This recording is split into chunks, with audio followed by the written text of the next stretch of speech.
Srimad Bhagavatam 1.8.32, continuing with Kunti's prayers. Kechidahurajam jatam punya shlokasya kirtaye yado priyasanvavaye malayasiva chandanam. Here Kunti Maharani is describing in the next three verses the various explanations for Krishna's appearance. He started her prayers by saying how Krishna cannot be understood. That is in 18th verse. People don't understand him, although he is visible everywhere, inside and outside. And how Maya Javani Kachannam is covered by a curtain of illusion.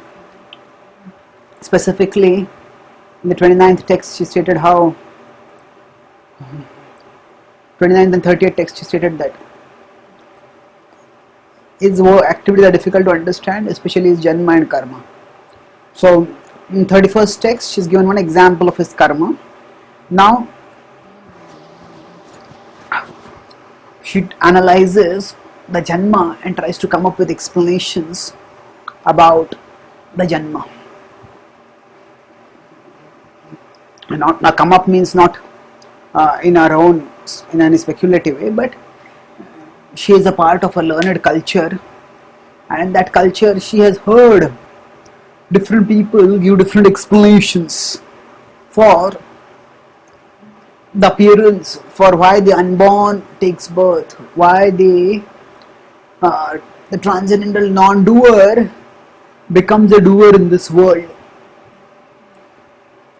So here is giving the first reason, Kechidahur, Kechid.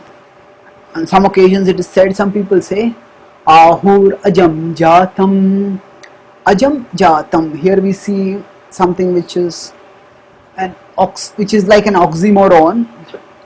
Oxymoron is a literary device in which words with opposite meanings are put together, just like we have a courageous coward. So Ajam Jatam is like that, in a rough sense, that which is unborn, he took birth. Kechidahurajam jatam punya shlokasya kirtaye. Punya shlokasya kirtaye. He appears in this world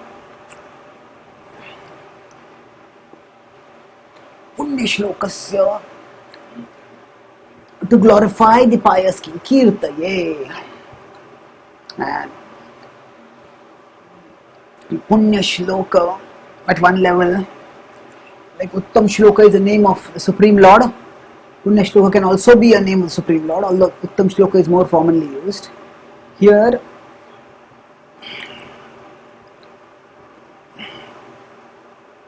it is said that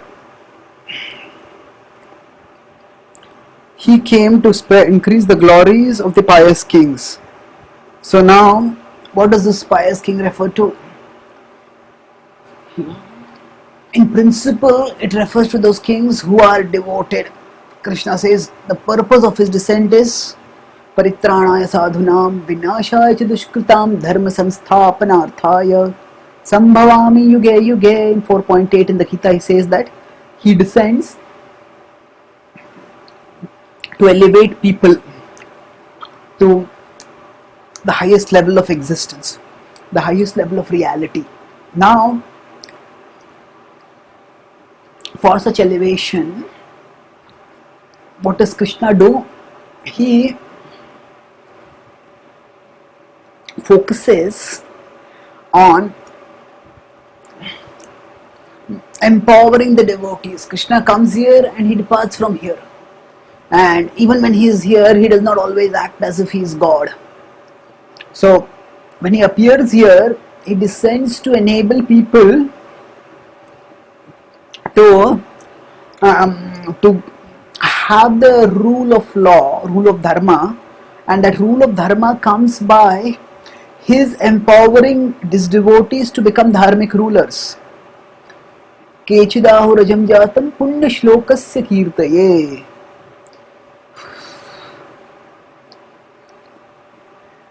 That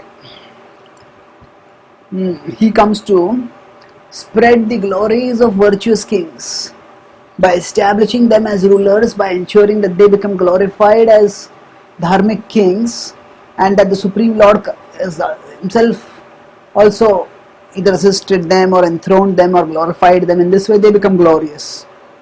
So Yudhishthir Maharaj was such a king, and he was, and when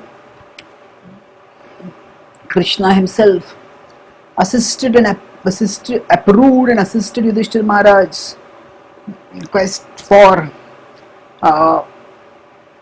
the world imperialship, when he performed the Rajasuya Yajna, then Krishna, thus by establishing the glory of his devotees, demonstrated Yadopriyasyan Vava. He Punyashlokasya Kirtaye, he demonstrated. And Yadopriyasyan Vavaye Malayas Vichandanam. Yadopriyasyan Vavaye. That means that he descends to Yado. He descended in the Yadu dynasty. Priyasan Vavaye. Because he considered Yadus dear to him, so just by descending in that dynasty, he glorified the dynasty.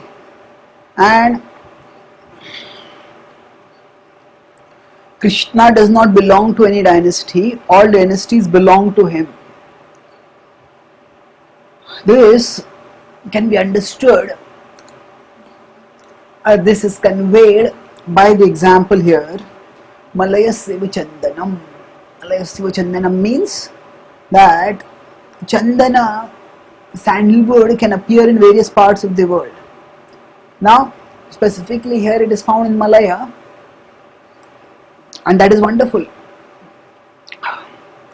The Malaya area is considered especially celebrated for Chandan, and we have even in Chaitamrit, we have Madhavendra Puri travelling long distances all the way from Vrindavan to Puri just to get Chandana. So the thing for us to understand is that Malaya, that actually Chandan can appear anywhere. Chandan doesn't have to appear only in Malaya. Of course, we could say that certain environmental circumstances are, a certain environment is essential for Chandan to appear, that's fine. But the essential point is that wherever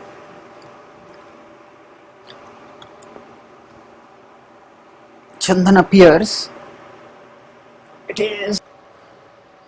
So the Lord could have chosen to appear in any dynasty, but he chose to appear here, and that is his mercy on the Yadus.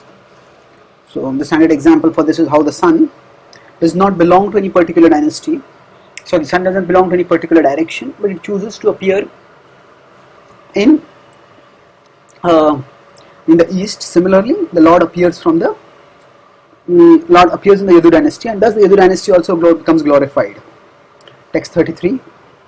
Apare vasudevasya devakyam yachito abhyagad ajastvamasya kshemaya vadhaya cha suradvisham. So apare vasudevasya, others apare vasudevasya devakyam, that others say because Devaki and Vasudev yachito abhyagad, because they appeal to you, therefore abhyagad, you appeared in this world. Ajastvamasya kshemaya, you appeared in this world for kshemaya, for delivering, for protecting, for doing good to vadhaya cha suradvisham, and for benefiting the suradvisham, for not benefiting, for vadhaya, for destroying the suradvisham, the envious, that refers to Kamsa. So this verse is like a specific is a specified or is a specific restatement of the Gita verse that Krishna comes to destroy the impious and to deliver the pious and to establish dharma. So here it is described that Krishna came to deliver the pious who had prayed for him, that is Devaki and Vasudev, and he came to destroy the impious, that is Suradvisham, that is Kamsa. The adjective Suradvisham is interesting over here. Is Sura refers to the pious, Visham refers to those who are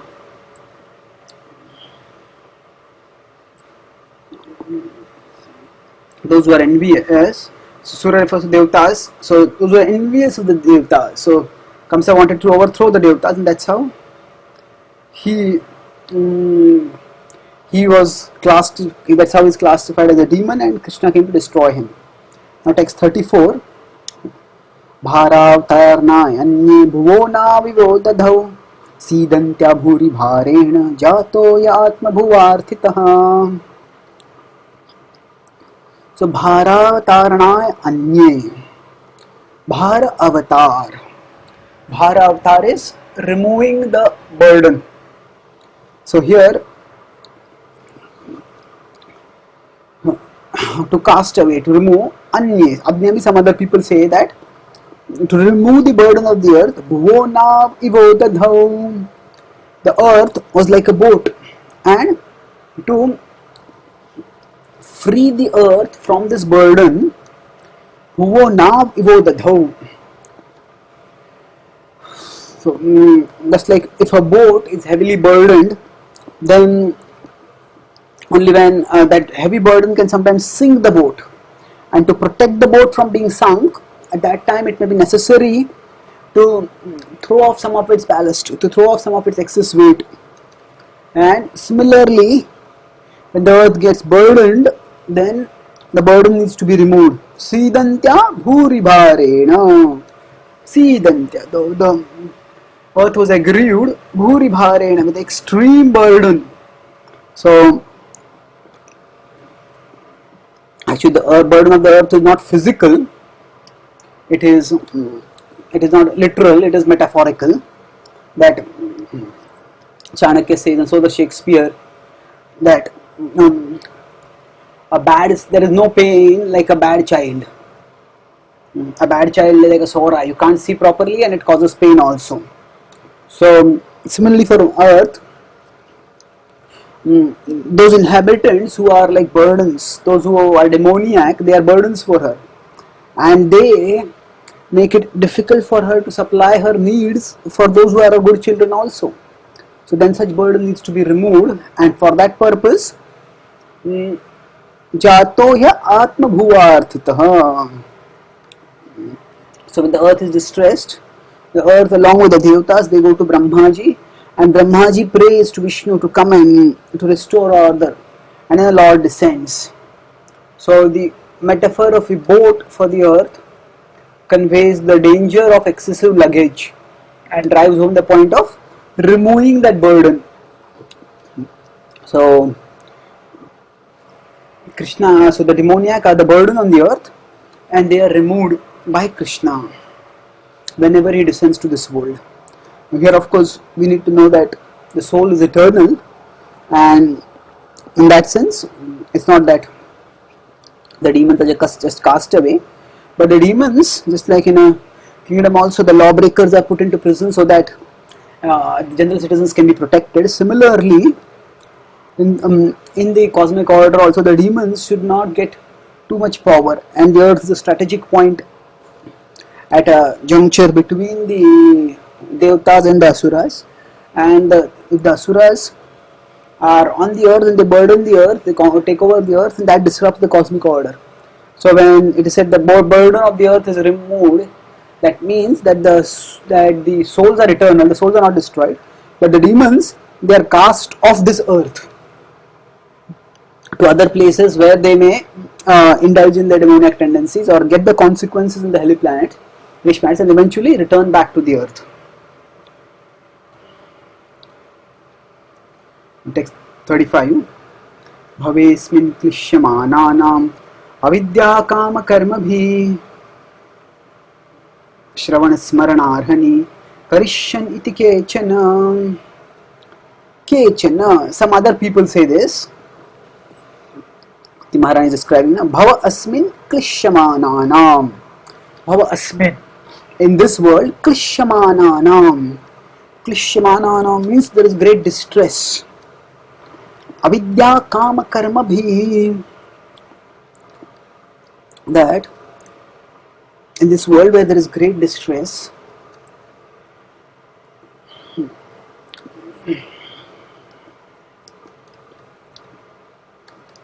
so the distress has come because of avidya. Because of ignorance there is karma. Because we don't know where to find happiness, we turn towards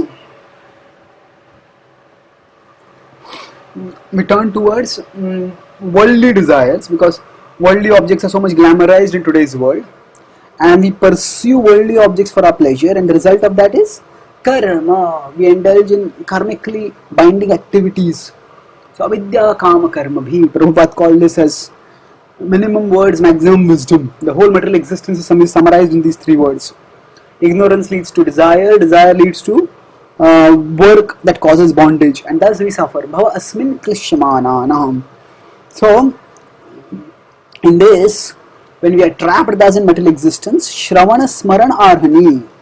Shravana, when we hear and then we remember about Krishna, arhani. Then when we hear, we remember him, and then we understand how glorious he is, we start worshipping him. Then karishyan iti kechana. So Krishna descends to this world, his enduring legacy. Now whenever he establishes order, when he removes the disorder creators, the disruptors, so we may say that is just okay, he has helped the people at that time, at that place, but what about me? I still have my problems. How am I helped by Krishna? So it is described here that Krishna is, that we are helped by Krishna leaves an enduring legacy of memory. So that means by remembering him, we can move closer to him, we can attain him. Shravana smaran arhani karishyan iti kechana. So he, by performing pastimes here, he gives us opportunities to remember him, he gives us opportunities to come closer to him, he gives us opportunities to attain him, and thus we attain him. Shravana smaranarhani. And as we move closer and closer to Krishna. So when we hear about Krishna, when we become attracted to Krishna, when we understand that we are his parts, then the avidya gets countered, and especially when we get attracted to him, then the kama, which is self-centered desire, that kama goes away, and prema, the spiritual desire centered on Krishna, is awakened, is activated, and thus we move closer and closer to him and we attain him. So karishyan iti kechana. This is what some other people say, that we are meant to move close to Krishna, and Krishna's pastimes, hearing, remembering, worshipping, with them we move closer and closer to him. Thus Krishna comes not only to deliver the people at that time, but he comes to deliver people he leaves a legacy that enables people to be delivered at all times. Indeed, now we are hearing Bhagavatam and are having an opportunity to become purified. This is Krishna's legacy that we are relishing. Now text 36. Shunvanti gayanti grananti bhikshnashah smaranti nandanti tavehitam janah taeva pashyanti achiren tavakam bhavapravaho paramam padambujam. So in text 36 she continues the theme from the previous verse, explaining how Shravana Smaran leads to the freedom from bondage that she has talked about. The klishyamananam, the distress that is there, how does it go away? So Shunvanti gayanti grananti abhikshnashah. Shunvanti gayanti, hearing, chanting, grananti, accepting, taking in, abhikshnashah, continuously. That means the more we hear about Krishna, the more we become attracted to him. Smaranti nandanti tavehitam janah. Smaranti nandanti. We hear him and we delight in him. Nandanti. Tave hitam janaha. For his, so tava ihitam. Ihitam means activities. So hitam is different from ihitam. Hita means benefit. Ihita is activity. Of course, activities can be done beneficially. So that's a relation. But here the point is that when we absorb ourselves in hearing about him, remembering him, accepting within our heart, chanting and delighting overall in his activities, then janaha, such people. So there are 5 things talked about here in relationship with Krishna's activities. So Grananti and Swaranti and Nandanti are related. Grananti means taking in, just like a cow takes in and chews and churns and does assimilate. So like that, we take in deeply into not just our ears but our head and our heart, and then not just we keep it in some corner of the heart, but we remember it regularly. And as our love for Krishna increases, then we don't just remember it, we delight in remembering. So Nandanti Tavehitam Janaha, those people who do like this, Taeva Pashyanti Achirena Tavakam, Taeva Pashyanti, they see Achirena Tavakam, soon, without much delay, Achirena Tavakam. They can see your, what can they see yours? Bhava Prabaho Paramam Padambujam, Pada Ambujam, your lotus feet. Kunti Maharani has talked earlier about how Namaste Pankajangraye. They showed how Krishna's feet are like lotuses in 1.8.22. Now she is repeating that thing, Pada Ambujam, your feet are lotus. And what do they do? When one can see your lotus feet, soon Achirena, then that leads to Bhava Pravaho Paramam, Uparamam. Uparam means to end. So Bhava Pravaha means the flow of material existence. Prabhupada translates in the current of rebirth. So by dwelling on Krishna's pastimes, we become attracted to him, and it is actually the misdirection of desire that powers the ocean of material existence. As long as in an ocean there are the waves. When the waves are there, the water keeps moving. So waves and wind is there. Suppose there were no waves, there is no wind, the water would not move. So in the bhava pravaha, in the ocean of material existence, what keeps us moving deeper and deeper into the ocean and away from the land of immortality is the misdirection of desire. The misdirection of our desire from Krishna towards, instead of Krishna, we are attracted towards material things, worldly things. But when we become attracted to Krishna, then we attain Krishna. So the flow of desire toward worldly objects stops when we install Krishna as the Lord of our heart. When we see Krishna within, then we don't have to see rebirth without.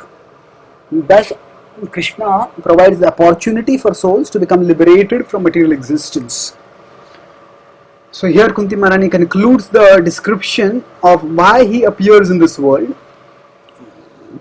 So the reasons are that he appears to glorify the pious kings, to glorify the Yadu dynasty, to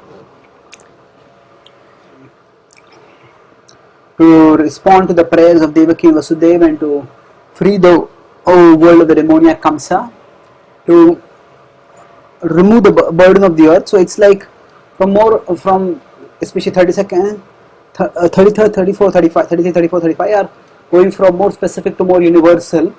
33rd is talking about a specific of Devaki Vasudeva situation. 34 is talking about broader principle of the earth being burdened, and 35 talks about that the souls themselves can become demoniac or at least godless by misdirection of desire, and that is countered by Krishna, by his sincere and fervent, by those souls who practice sincere and fervent bhakti by hearing about him.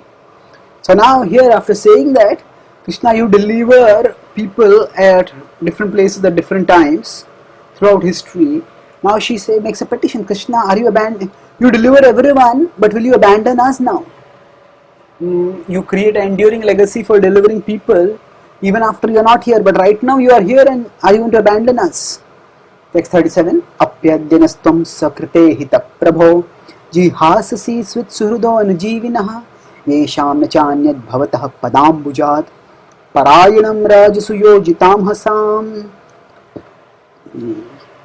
So apyadyanastam sakrite hita prabho. If today, my dear Lord, Nastam swakrute hita prabho. Swakruta hita. Hita means activity or duty, my dear Lord. Swakruta hita. You always do your duties. You never fail in your duties.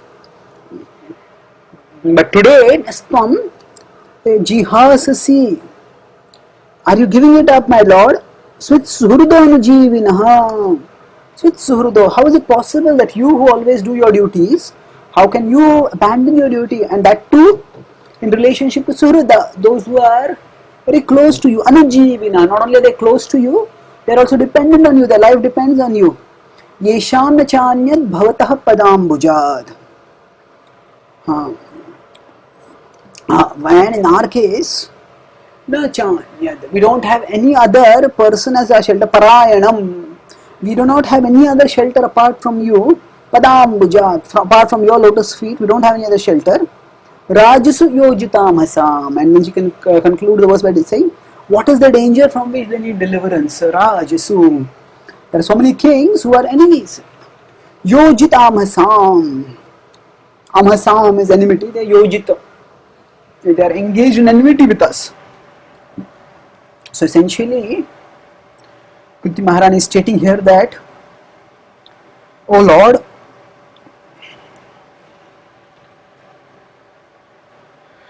please guide us so that we can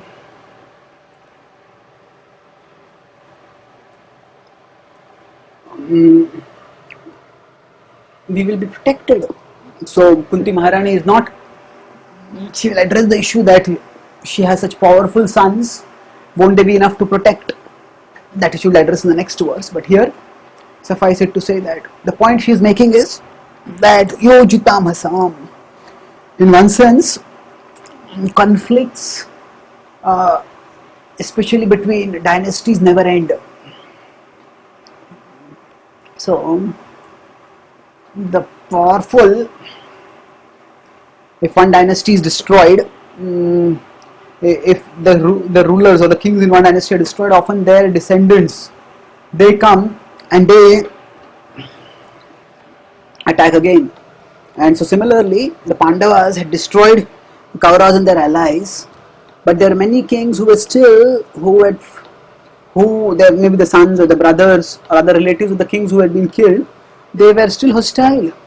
And although they did not right now have the power to attack, but still, as been illustrated through the sudden and fiendish attack by Ashwathama, that they could attack at any time. And when they would attack thus, the Pandavas would be in huge trouble, not knowing how to deal with such a situation. So therefore, Kunti Maharani says that we are in danger, and when we are thus in danger, my dear Lord, how can you who always do your duty of protecting those who are in danger, will you now abandon us and go away, O Lord? Please don't go away. Please stay, please help, please bless us, O Lord, for only by your mercy can we be protected. We do not have any shelter apart from you. So in this way, Kunti Maharani seamlessly connects the eternal descent, the eternal purpose of the Lord's descent with the present context. She says, you come to protect the devoted. Oh dear Lord, we are devoted to you. We have no other shelter apart from you, and we are in danger. So please, oh Lord, protect us. Just as you protect the pious, you please protect us. So Kunti Maharani has spoken this prayer when Krishna is about to depart, and here she makes a request to Krishna to please not go but to stay. And how this request will be further contemplated on and refined, and will conclude in a heart-rending expression of surrender, that we will see in our next